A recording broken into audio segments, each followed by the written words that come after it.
Honey, you really think I'm that stupid? This is obviously fake. Security! The words cut through Gate 47 like a blade as Gate Agent Janet Morrison held up Zara Thompson's boarding pass with theatrical disgust. Passengers in expensive suits paused their conversations to stare at the 17-year-old in faded jeans and worn sneakers, her simple backpack contrasting sharply with designer luggage surrounding her. Janet's voice dripped with condescension, while nearby travelers whispered about the obvious scam in progress. None of them noticed how Zara's seemingly casual posture carried quiet confidence, how her patient breathing spoke of someone accustomed to being underestimated, how her calm eyes missed nothing despite appearing distracted by her phone. They saw only what they expected, a young scammer cluttering their premium space. Zara finished typing a brief text with movements that whispered of careful preparation. "Mom, they're doing it again." She looked up with unwavering calm.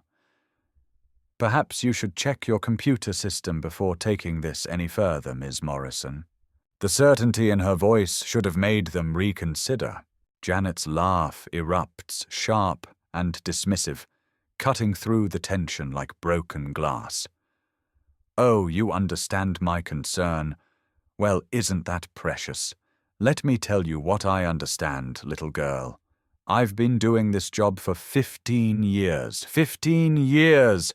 And I can spot a fake ticket from clear across this terminal. That first-class seat you're pretending to have costs $3,000, and here you are standing in front of me wearing what looks like you raided the clearance rack at Target, telling me to call my supervisor like you're somebody important." Zara's fingers tighten almost imperceptibly around her phone, but her expression remains as calm as still water. "Mom, I'm simply requesting that you verify my reservation in your computer system before making formal accusations of fraud." "I don't need to verify anything!" Janet snaps, her voice rising enough to draw more attention from nearby passengers and staff. "One look at you and I know this ticket is fraudulent. How did you even get past the TSA checkpoint? Did you sweet-talk some security guard, or did you print up a whole fake ID to go with your fake boarding pass?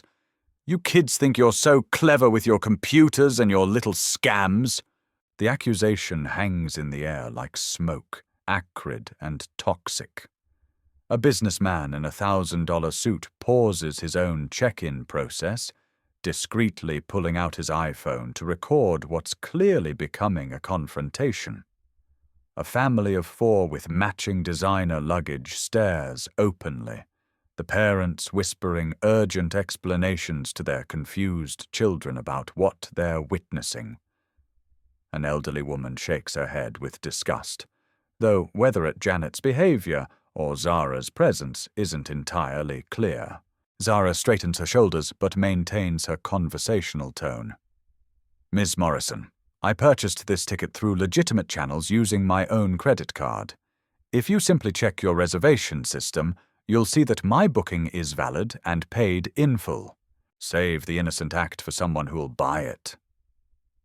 Janet retorts, reaching for the radio clipped to her belt. Her hands tremble slightly with adrenaline and righteous indignation. "I've seen every scam in the book. Young people think they can cry discrimination if anyone questions their obviously fake documents. Well, I'm not falling for it today." She keys the radio with dramatic flair. "Security to Gate 47 immediately. We have a code yellow situation with fraudulent travel documentation and a passenger refusing to cooperate with verification procedures." As Janet makes the announcement, Zara notices something telling. Despite her aggressive posture and confident words, the gate agent's hands shake slightly, and a bead of perspiration forms at her temple despite the terminal's aggressive air conditioning. There's something in Janet's eyes, not just suspicion but a kind of desperate need to be right, to justify the assumptions she's made based on nothing more than appearance. Zara reaches into her small crossbody bag with deliberate slowness, retrieving what appears to be a simple black business card. She doesn't display it to Janet or announce its significance, merely holds it between her fingers like a talisman. The gesture is subtle, almost invisible, but something about her entire bearing changes. She's no longer just a teenager being harassed by overzealous security. She's transformed into someone with resources, someone with connections, someone who understands exactly how power operates in spaces like this. Janet, Zara says, reading the name tag with careful emphasis. I'm going to give you one more opportunity to check your computer system for my reservation. The confirmation number is Alpha 77942. It should show a paid first-class ticket for Zara Thompson traveling to Boston Logan. Janet's eyes narrow as she processes the teenager's continued calm and the specificity of the information being provided. How do you know my name? Are you some kind of professional scammer who studies the staff schedules here?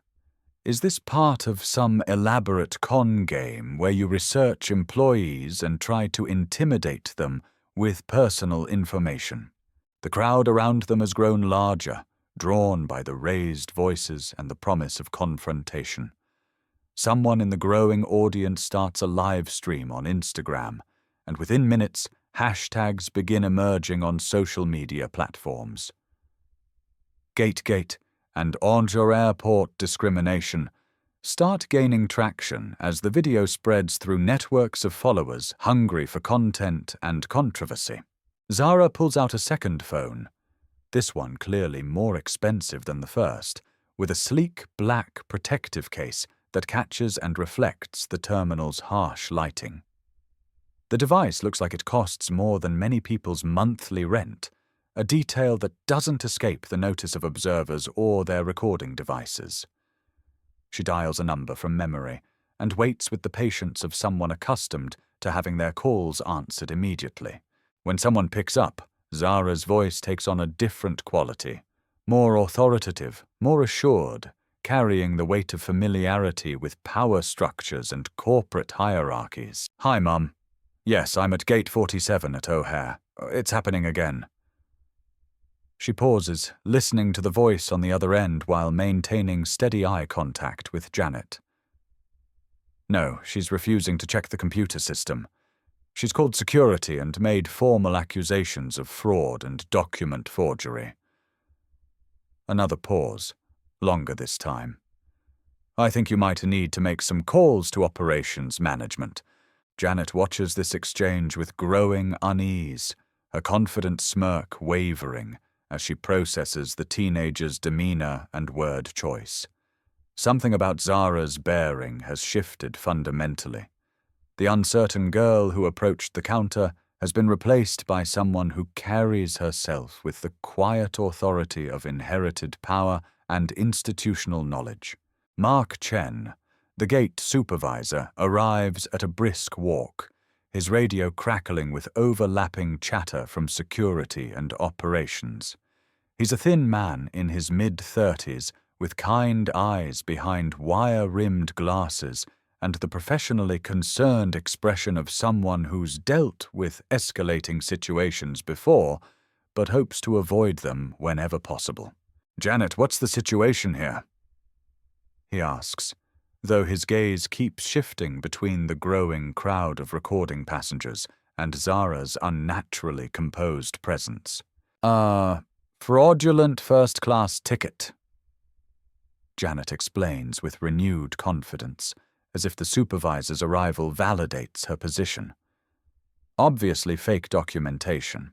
I was about to have security remove her from the gate area when she started making mysterious phone calls, probably to accomplices or other scammers, trying to coordinate some kind of social media campaign against us. Chen looks at Zara with the careful assessment of someone trying to read a situation that feels more complex than it initially appeared. Miss, may I see some identification to verify your identity? Zara nods graciously and produces a driver's license from her wallet, handing it over with the same calm efficiency she's maintained throughout the confrontation. As Chen examines the ID, she also extends the black business card she's been holding, offering it with a gesture that suggests significance beyond its simple appearance. Chen's reaction is immediate and dramatic. The color drains from his face as if someone has opened a valve, and he looks up at Zara with something approaching shock, mixed with growing horror at the implications of what he's witnessing. "Janet!" His voice tight with barely controlled panic. "You need to check the reservation system right now, immediately." "Mark, I'm telling you, I don't need to check anything." Janet responds with stubborn certainty. "I've been doing this job longer than you've been working at this airport.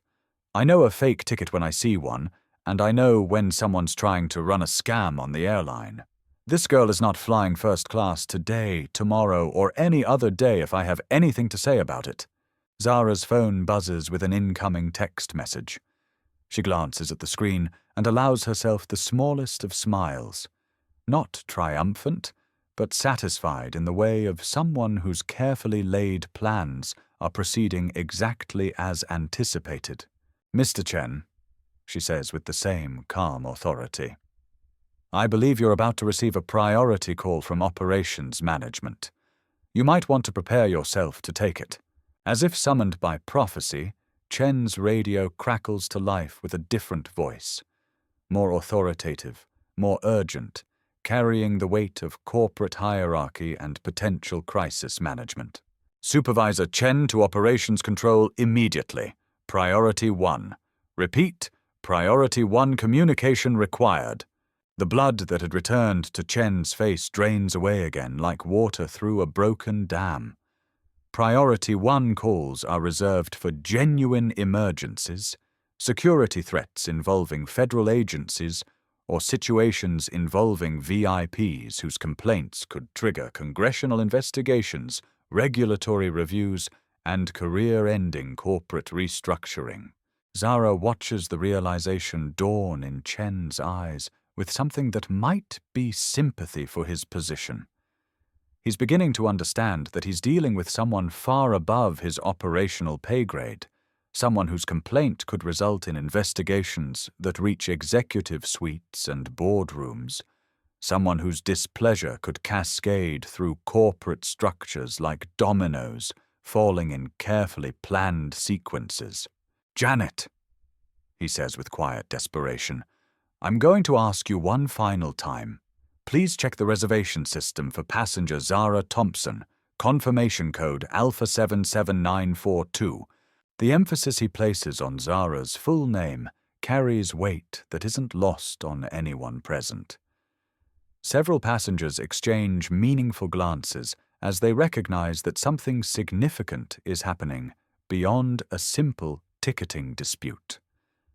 Something that involves corporate power structures and potential consequences that extend far beyond a single gate agent's authority.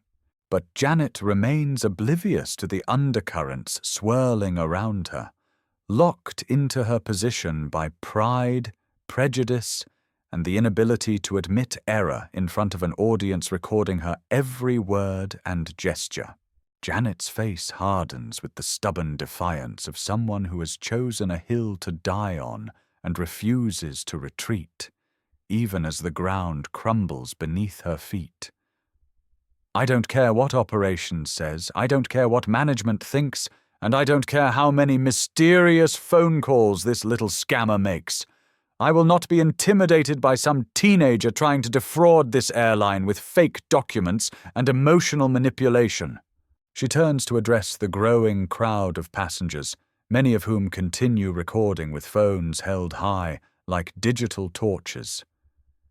"Don't let her fool you with this innocent act. This is exactly how these scams operate in the modern world. They dress down to look harmless, they stay calm to appear credible, they make mysterious phone calls to create the illusion of importance, and then they try to pressure staff into breaking security protocols. Well, I've been trained to resist exactly this kind of social engineering, and I'm not breaking protocol for anyone. Zara's composure never wavers, but there's something new in her expression. Not anger or frustration, but a kind of quiet determination that suggests she's moved past negotiation and into execution mode. Ms. Morrison, I want you to understand something very clearly. What happens next isn't personal revenge or emotional retaliation. It's about institutional accountability and systemic change. Accountability? Janet laughs with harsh derision, the sound carrying across the terminal like breaking glass. The only person who needs to be held accountable here is you, for attempting to defraud this airline with fake documents and then trying to intimidate staff when your scam falls apart.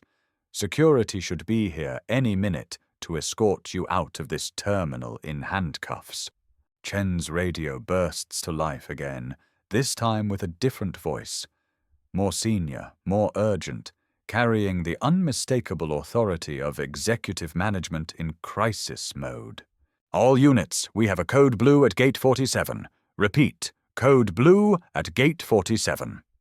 Operations Director Thompson en route with ETA of 3 minutes.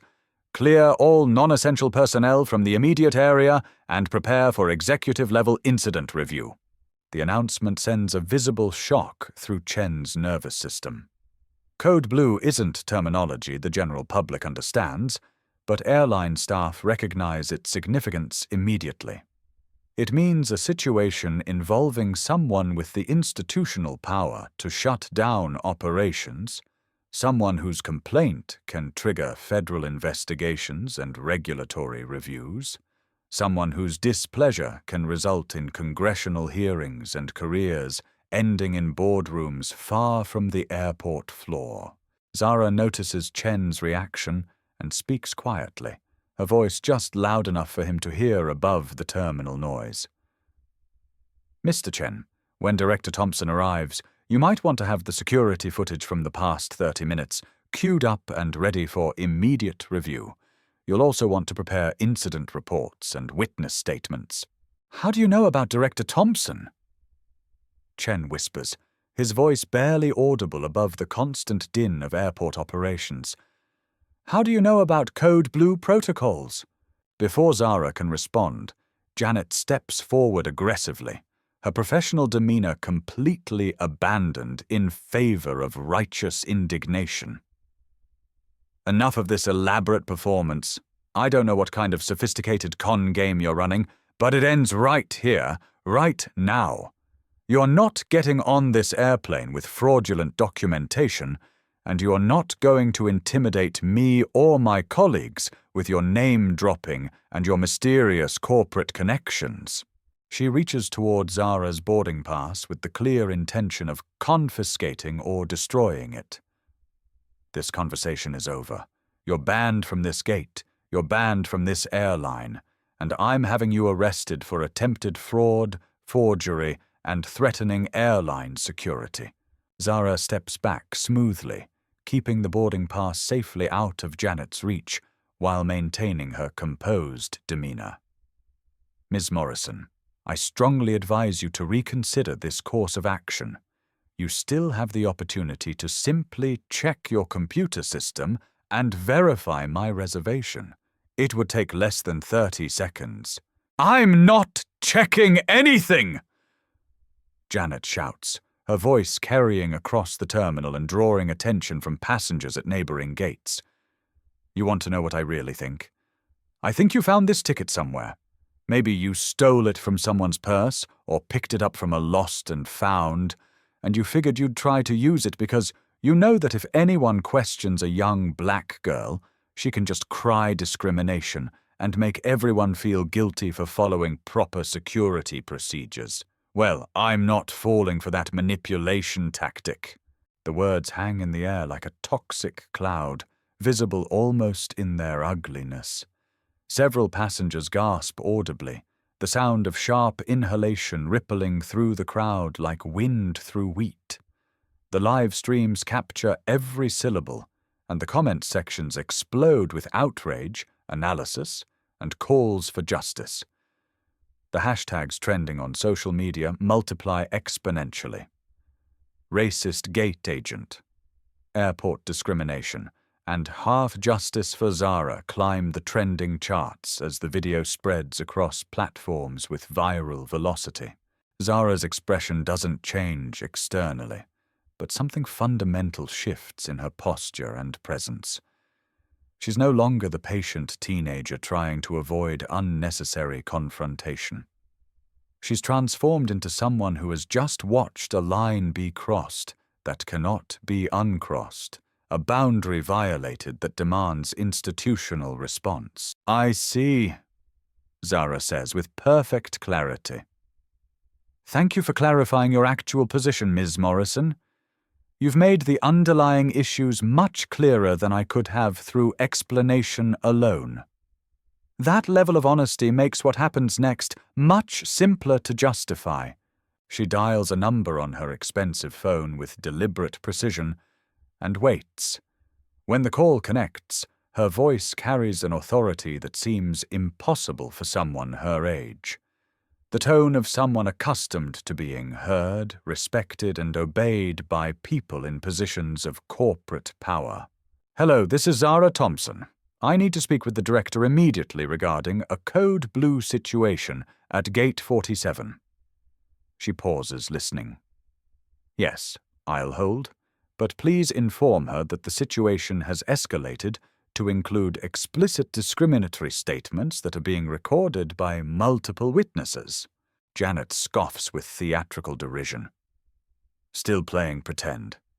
What's your next move, claiming you're the president's daughter? Or maybe you're going to tell us your father owns the airline. How far are you planning to take this ridiculous charade before you admit you're just another scammer trying to game the system?" Zara covers the phone's microphone with her hand and looks directly at Janet with something approaching sadness. "Ms. Morrison, in approximately 90 seconds, you're going to receive information that will fundamentally change your understanding of this situation. When that moment arrives, I want you to remember that I offered you multiple opportunities to simply follow standard verification procedures instead of making assumptions based on my appearance." Chen's radio crackles again with increasing urgency. "Supervisor Chen, Director Thompson is in the building. ETA to Gate 47 is 2 minutes. Clear the area of non-essential personnel immediately and have your incident report documentation ready for executive review." The supervisor looks at Zara with growing realization and mounting horror.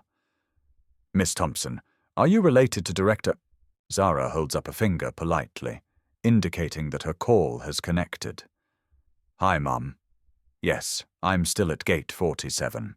The situation has escalated significantly beyond the initial documentation dispute.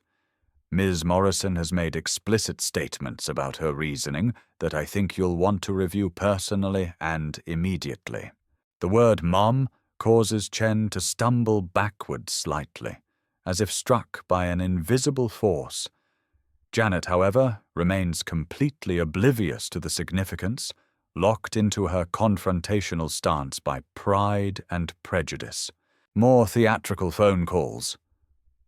Janet sneers with dismissive confidence. "Let me guess, your mom is the CEO of United Airlines, or maybe she's the Secretary of Transportation. How far into Fantasyland are you planning to take this ridiculous performance before you admit you're just another con artist trying to scam your way onto an airplane?" Zara ends her call and looks directly at Janet with the calm certainty of someone delivering information that will change everything. "Ms. Morrison, my mother is Director Zara Thompson of Thompson International Airport Group. This airport operates under a comprehensive partnership agreement with Thompson Group, which holds a 47% ownership stake in this facility and has operational oversight authority for customer service standards." In approximately 60 seconds, She's going to walk through that corridor, and she's going to want a detailed explanation of why her daughter was accused of fraud, forgery, theft, and threatened with arrest for attempting to use a legitimately purchased first-class ticket while traveling on family business. The words hit Janet like a physical assault.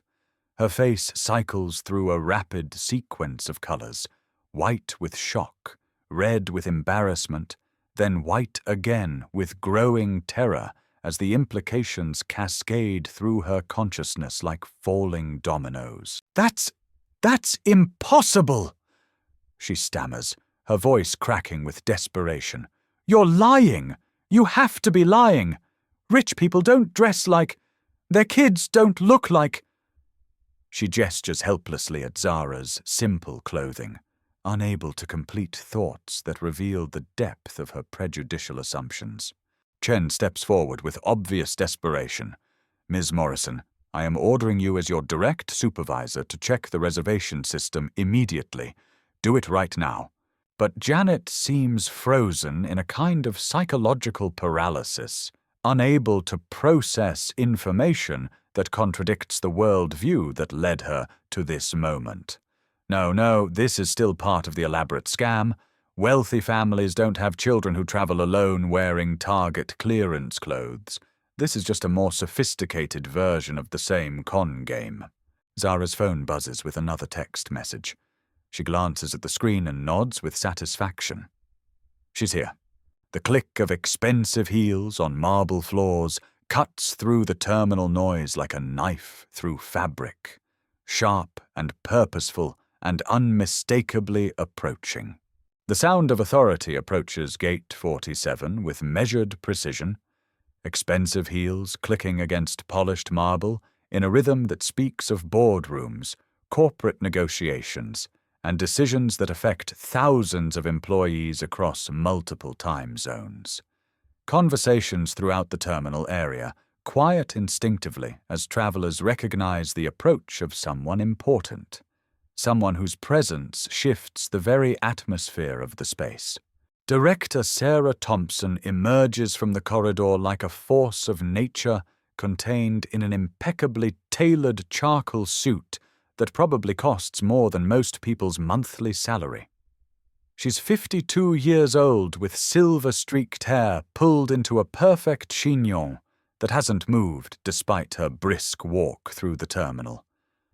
Her eyes are sharp and assessing, missing nothing as they sweep across the scene. The crowd of recording passengers, the nervous supervisor clutching his radio, the defiant gate agent standing behind her counter like a fortress. And finally, her daughter standing in the center of it all with that particular expression of patient determination that Zara recognizes from countless family dinner table discussions about social justice and institutional change. Hello, sweetheart, Zara says, her voice warm with maternal affection as she approaches Zara. The transformation in her tone from corporate authority to parental love is immediate and unmistakable. Having some travel difficulties today? The reunion between mother and daughter unfolds before an audience of dozens, captured by multiple recording devices and broadcast live across social media platforms. The power dynamic becomes crystal clear in this moment, not through dramatic revelation or theatrical announcement, but through the simple, undeniable intimacy of family recognition.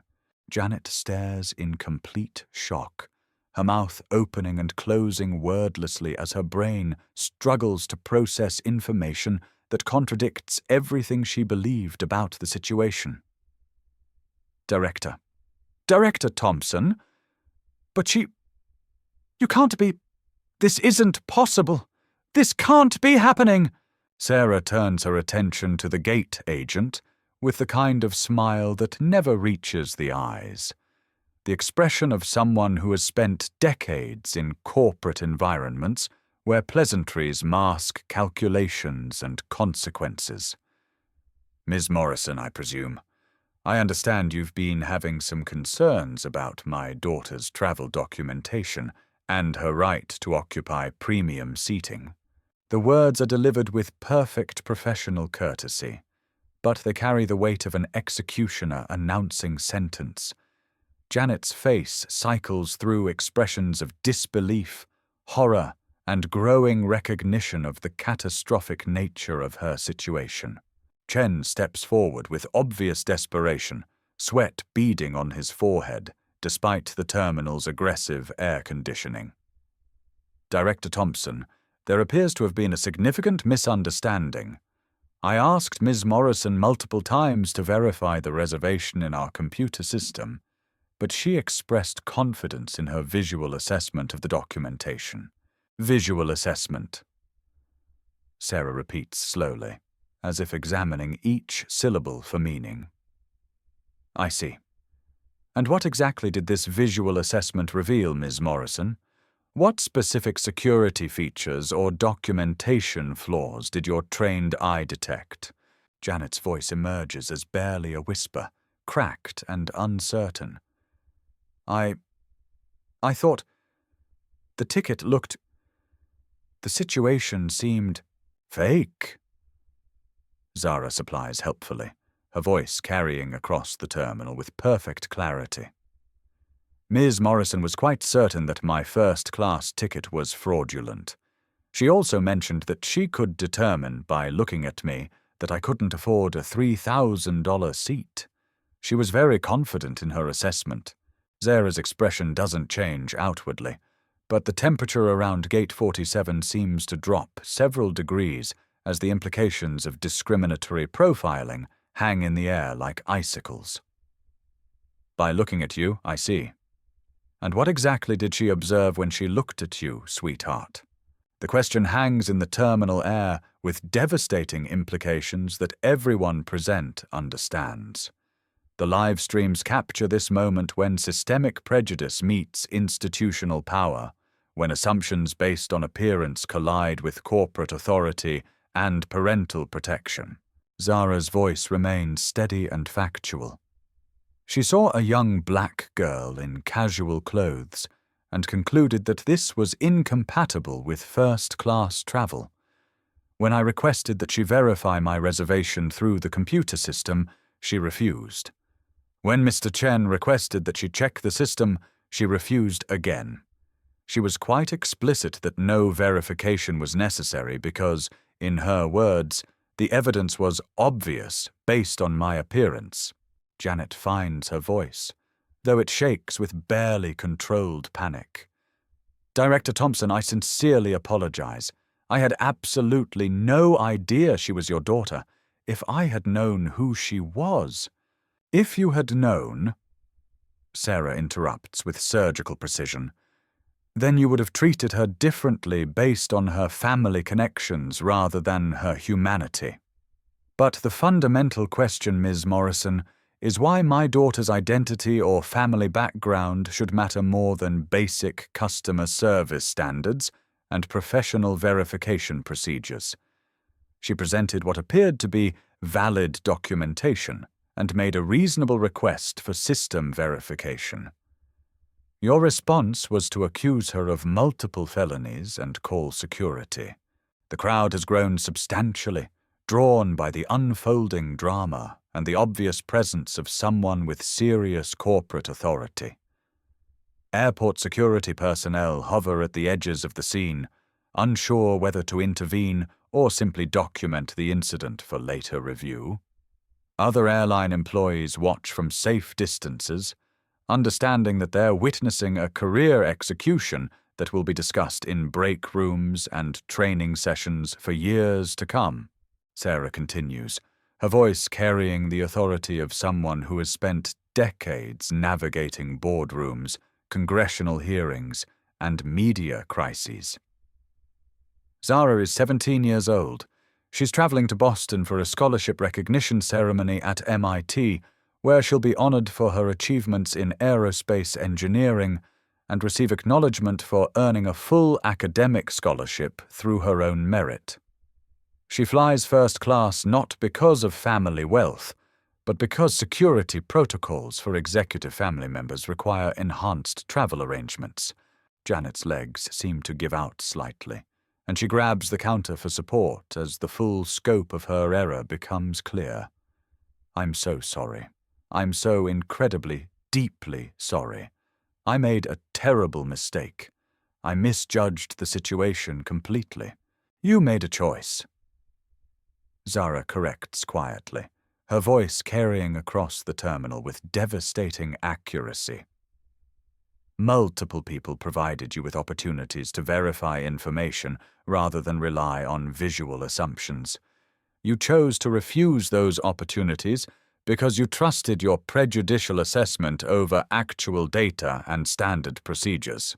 Sarah places a protective hand on her daughter's shoulder, the gesture both maternal and symbolic. Zara has traveled extensively since she was young as part of family business and educational opportunities. Unfortunately, she's experienced this kind of discriminatory treatment before, which is why she's learned to document incidents thoroughly and follow proper reporting procedures. She's also learned to notify her family immediately when airport staff refuse to follow basic verification protocols. The revelation hits the crowd like a thunderbolt. This isn't Zara's first encounter with discriminatory treatment. It's part of a recurring pattern, and she's developed systematic strategies for dealing with institutional prejudice. The implications ripple through the audience as people realize they're witnessing not an isolated incident, but a window into ongoing systemic problems. Chen's radio buzzes with increasingly urgent chatter. Supervisor Chen, we're receiving calls from regional management, corporate headquarters, and media outlets. Social media activity is exploding exponentially. We need comprehensive incident reports, witness statements, and damage control protocols immediately. Sarah nods with professional satisfaction. Excellent. Zara, did you obtain clear audio and video recordings of the entire interaction? Zara produces her phone, displaying a video file with perfect clarity. Everything from the initial, "You really think I'm stupid" comment through the explicit statements about visual assessment, fraud accusations, and the final remarks about manipulation tactics. Audio quality is excellent, and the footage clearly shows Ms. Morrison's refusal to check the computer system, despite multiple requests. Outstanding preparation, as always, Sarah says with obvious maternal pride. Mr. Chen, I'll need immediate access to all security footage from the past 45 minutes covering this gate area. I'll also require personnel files for everyone involved in this incident, including training records, performance evaluations, and any previous customer service complaints or disciplinary actions. The words send another shock through Janet's system. Personnel files mean her entire employment history will be scrutinized. Previous complaints mean other incidents will be examined and possibly reopened. Training records mean her adherence to company protocols will be questioned by people with the authority to terminate her career permanently. Director Thompson, Janet pleads desperately, please understand that I was genuinely trying to protect the airline from fraud. I encounter people attempting to use fake documents regularly, and I thought, you saw a black teenager. Sarah interrupts with devastating accuracy. And you made assumptions about her economic status, her honesty, her right to occupy premium space, and her family background. When she demonstrated more professionalism and patience than you showed, you doubled down on those assumptions rather than following standard verification procedures that would have resolved the situation in 30 seconds. The words slice through the terminal noise like a verdict. Passengers nod in agreement, their phones capturing every moment of Janet's professional and personal destruction as it unfolds in real time before millions of viewers worldwide. Janet's professional composure crumbles completely as the full weight of her situation crashes down like an avalanche. Tears stream down her face, carrying mascara in dark rivulets that streak her cheeks as she realizes that her 15-year career not just ending, it's ending in the most public and humiliating way possible, broadcast live to millions of viewers across multiple social media platforms. "Please, Director Thompson, I'm begging you," she sobs, her voice cracking with desperation. "I have a family. I have a mortgage, car payments, medical bills. This job is everything to me. It's all I know how to do. I made a terrible mistake, but I can learn from it. I can change. I can do better. Please don't destroy my entire life over one error in judgment." Zara watches this breakdown with something approaching sadness rather than satisfaction, her expression reflecting the complex emotions of someone who understands that justice often requires personal destruction. "Ms. Morrison, I want you to help me understand something. When you repeatedly refused to check the computer system, what exactly were you protecting the airline from? What specific fraud were you preventing by deliberately ignoring standard verification procedures?" The question exposes the fundamental flaw in Janet's defense with surgical precision. She wasn't following enhanced security protocols to protect the airline. She was bypassing standard procedures because of personal bias and discriminatory assumptions. Sarah addresses the crowd of passengers directly, many of whom continue recording, while others have begun sharing their own experiences in the comment sections of live streams. "I want everyone here to understand something crucial about what you've witnessed today. This incident isn't about one employee making an isolated mistake or having a bad day. It's about systemic issues that allow personal prejudice to override professional standards and institutional accountability." She turns back to Chen, who has been frantically taking notes on his tablet while trying to manage radio communications with increasingly frantic supervisors. "Mr. Chen, I'm ordering a comprehensive review of training protocols for all customer-facing staff across this facility. I want detailed data analysis on complaint patterns, particularly regarding differential treatment of minority passengers. I want to understand how Ms. Morrison maintained her position and received performance evaluations despite what I strongly suspect will be a concerning pattern of similar discriminatory incidents." Chen nods frantically, his stylus moving rapidly across his tablet screen. "Yes, Director. Should I implement immediate suspension for Ms. Morrison pending the completion of the investigation? Ms. Morrison is suspended without pay, effective immediately," Sarah confirms, with administrative finality. "Security will escort her from the premises, and she's permanently barred from returning to any Thompson Group facility until the investigation is complete. Given the nature of her explicit statements and her deliberate refusal to follow standard verification procedures, I suspect this will result in permanent separation from employment." Janet's sobs intensify as the reality of her situation becomes inescapable. 15 years. I've worked here for 15 years. I've dedicated my entire adult life to this company. I've always tried. This isn't who I really am deep down. Zara steps forward, her voice gentle but unwavering in its moral clarity. "Ms. Morrison, this is exactly who you are. This is who you chose to be when you looked at me and decided that computer verification wasn't necessary, because your visual assumptions were more reliable than objective data. This is who you chose to be when multiple people asked you to follow standard procedures, and you refused because your prejudices felt more trustworthy than institutional protocols. And this is who you chose to be when you made your final comments about manipulation tactics and what you thought I was trying to accomplish. The words carry more impact than shouting would have, delivered with the quiet authority of someone who understands that moral judgment isn't about anger, it's about accountability. Janet realizes that her career isn't ending because of a single moment of poor judgment, but because of a pattern of choices that revealed her fundamental character when tested by an unexpected situation. Security officers arrive to escort Janet from the terminal, their presence both professional and final. As she gathers her personal belongings with shaking hands, her entire body trembles with the shock of career destruction and public humiliation.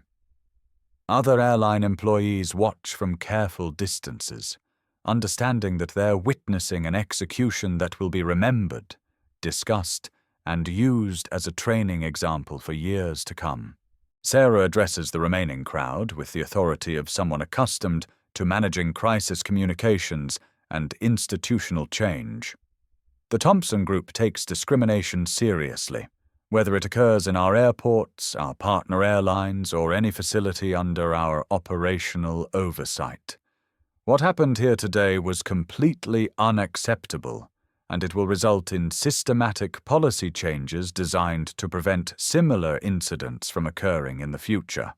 Zara's phone continues buzzing with notifications as the video clips from the incident achieve viral status across multiple platforms. View counts climb into the millions, with hundreds of thousands of shares, comments, and reactions. News outlets begin picking up the story, and Halt's Justice for Zara trends globally alongside airport discrimination and found systemic change. Chen approaches with obvious nervousness, his radio crackling with increasingly urgent communications from regional management and corporate headquarters. Director Thompson, we're receiving immediate briefing requests from executive leadership. They're getting calls from congressional offices, civil rights organizations, and major media outlets requesting statements and policy explanations. Schedule a comprehensive review meeting for tomorrow morning at 8 a.m. sharp. Sarah instructs with executive efficiency. I want department heads from training, human resources, operations, customer relations, and legal affairs. I also want a comprehensive statistical analysis of customer complaint data from the past 5 years, organized by demographic categories and incident types. If we're going to address systemic problems, we need systematic data. As Janet is escorted away, flanked by security officers, she turns back one final time with desperate hope. Zara, I know I have no right to ask this, but I hope someday you might find it in your heart to forgive me. I hope you understand that I'm not a bad person. I just made terrible choices today. Zara's response is thoughtful and measured, delivered with the wisdom of someone far older than her 17 years. Ms. Morrison, forgiveness isn't about forgetting what happened or pretending it didn't cause real harm. It's about learning from painful experiences and making sure similar harm doesn't happen to other people. Whether you actually learn from this experience, whether you examine your assumptions and change your behavior, will determine whether forgiveness becomes meaningful or just another word. The words follow Janet as she disappears into the terminal corridor.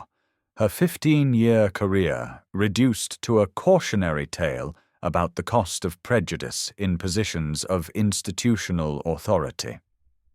Her actions have triggered a comprehensive examination of discriminatory practices that will affect policies, training programs, and employment standards across the entire Thompson Group network. Sarah turns to address the crowd of passengers one final time, many of whom are preparing to board their own flights while continuing to process what they've witnessed. Thank you for your patience during this incident, and thank you to those who documented what occurred here. I hope what you witnessed today serves as a reminder that we all have the power to speak up when we observe injustice, and we all have the responsibility to examine our own assumptions about who belongs in which spaces. The crowd begins to disperse gradually, but many passengers approach Zara to offer support, share their own experiences with discrimination in travel and other settings, and express appreciation for her composure under pressure. Social media continues exploding with commentary, analysis, and calls for systemic change in how airlines and airports train their staff to recognize and address unconscious bias. 3 months later, Zara stands confidently before a packed auditorium at the newly constructed Thompson International Aviation Center, addressing an audience of airline executives, civil rights leaders, government officials, and young people from across the country interested in aviation careers. The Dignity in Travel initiative she proposed in the aftermath of the Gate 47 incident has been implemented across all Thompson Group facilities and is being voluntarily adopted by partner airlines nationwide. When I stood at Gate 47 that day, Zara tells the diverse audience, her voice carrying clearly through the state-of-the-art sound system, I wasn't thinking about viral videos or corporate policy changes or media coverage. I was thinking about every young person who has ever been made to feel like they don't belong in spaces they've earned the right to occupy through their own merit and achievement. The comprehensive initiative has resulted in mandatory bias recognition training for all customer-facing staff, anonymous reporting systems specifically designed for discrimination complaints, regular third-party audits of customer service interactions, and most importantly, the establishment of clear consequences for employees who refuse to follow standard verification procedures. The changes have been expensive to implement, but have already shown measurable results in customer satisfaction and employee performance metrics. Zara continues her presentation with the poise of someone who has spent months developing policy recommendations and implementation strategies. The goal was never to punish individuals for making mistakes or having unconscious biases. The goal was to create institutional systems that make discriminatory treatment less likely to occur and provide clear pathways for addressing problems when they do arise.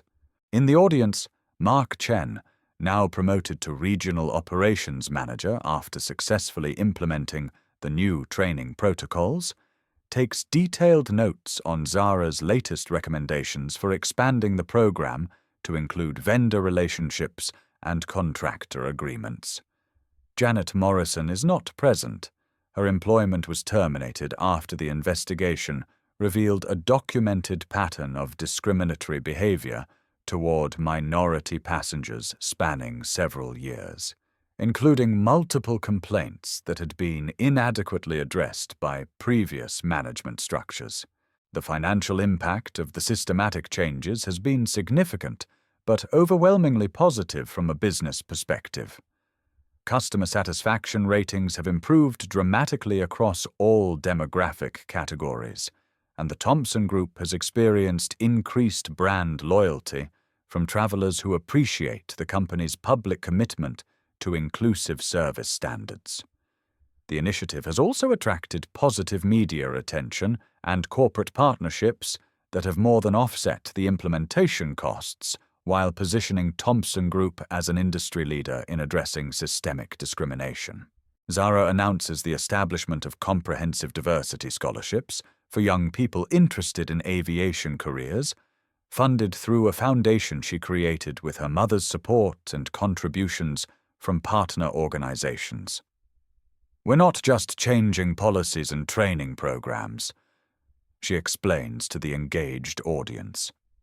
We're changing who gets to shape the future of this industry by ensuring that talented young people from all backgrounds have access to educational opportunities and career development resources. After her formal presentation concludes to sustained applause, Zara participates in a question and answer session with audience members. A young black boy, perhaps 10 years old, approaches the microphone with his mother's encouraging support. "Are you the girl from the airport video that my mum showed me?" he asks with the direct curiosity of childhood. Zara smiles warmly, her expression reflecting genuine pleasure at connecting with young people who have been inspired by her experience. I'm someone who believes that everyone deserves to be treated with respect and dignity, regardless of what they look like, how much money their family has, or what assumptions people might make about them based on appearance. I want to be a pilot someday. The boy continues with growing confidence. My mom says it's hard for people like us to get those kinds of jobs. Is that true? Zara's response is honest but encouraging. It can be more challenging, and there are definitely obstacles that some people face that others don't have to worry about. But with the right education, determination, mentorship, and institutional support systems like the ones we're building, you can achieve anything you set your mind to accomplish. That's exactly what these scholarship programs and policy changes are designed to do. Make sure everyone has fair access to opportunities. The boy's mother approaches afterward to shake Zara's hand with obvious emotion. Thank you for what you did and how you handled it. My son sees himself differently now because he watched you stand up for yourself with such grace and strength. He understands that he has the right to demand respect while maintaining his own dignity. As the event concludes and attendees begin filing out, Zara reflects on the broader impact of that confrontational day at Gate 47. The incident sparked national conversations about discrimination in travel, led to policy changes at airports across the country, inspired legislative proposals for enhanced civil rights protections, and motivated young people to pursue careers in aviation and other industries where representation matters. But perhaps most importantly, it demonstrated that individual actions can create systematic change when they're supported by institutional power, sustained commitment, and strategic follow-through. Sarah approaches her daughter as the auditorium empties, both of them tired but satisfied after a day of presentations, meetings, and networking with advocacy organizations. Ready for tomorrow's flight to Boston? Your scholarship ceremony at MIT is finally here. Zara gathers her presentation materials and heads towards the exit, passing displays that showcase the Dignity in Travel initiative and highlight success stories from young people who have benefited from the scholarship programs. Actually, I think I'll drive this time. I want to see the country from ground level for a change. Maybe stop at some smaller airports along the way to see how the policy changes are being implemented in different communities. They walk together through the terminal corridor, past Gate 47, where new digital signage prominently displays information about the Dignity in Travel initiative, the anonymous reporting system, and contact information for advocacy resources. The gate area is staffed by employees who have completed the enhanced training program and understand that their primary responsibility is customer service based on professional standards rather than personal assumptions or discriminatory profiling. Zara Thompson's story became a catalyst for institutional and cultural change, but it represents just one example of discrimination that occurs daily in airports, hotels, restaurants, retail stores, and countless other service environments across the country.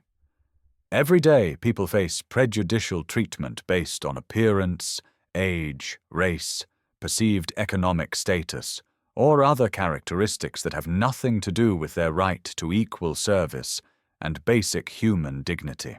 The question that should haunt all of us is simple. What will you do when you witness injustice unfolding in front of you? You don't need to own an airport or have corporate connections to demand accountability from institutions and individuals. You don't need millions of social media followers to document discriminatory treatment and support people who are being mistreated. You don't need family wealth or executive access to challenge biased assumptions and insist on fair treatment. You just need the moral courage to speak up when it matters, the practical wisdom to document evidence when possible, and the personal persistence to follow through when action is required. Zara's mother had the institutional power to create immediate consequences and systematic changes, but the real power in that situation came from Zara's preparation, documentation, and refusal to be intimidated by someone abusing their authority.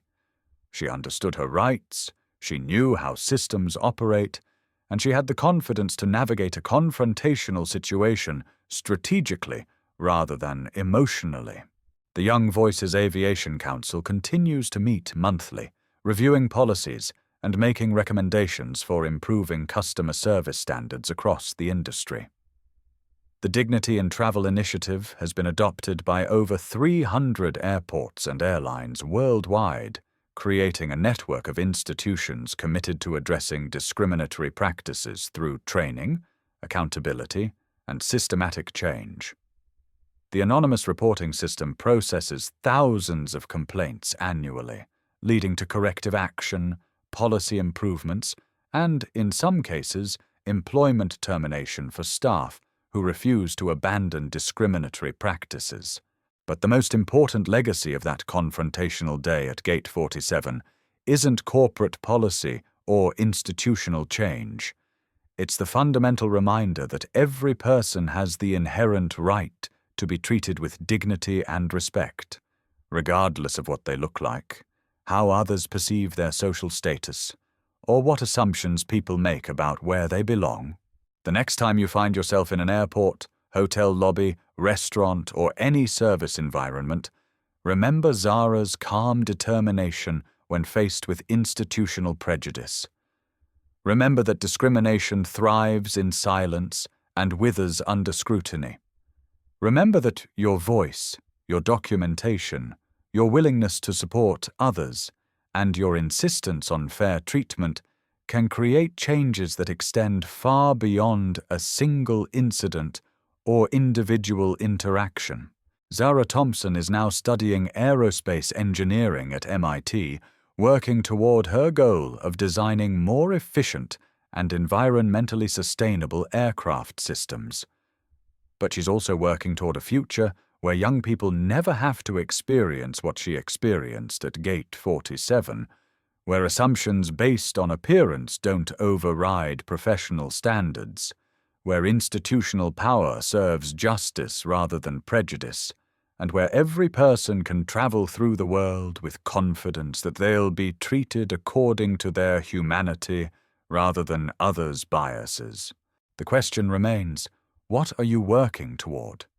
And when your moment arrives to choose between comfortable silence and uncomfortable justice, which path will you take?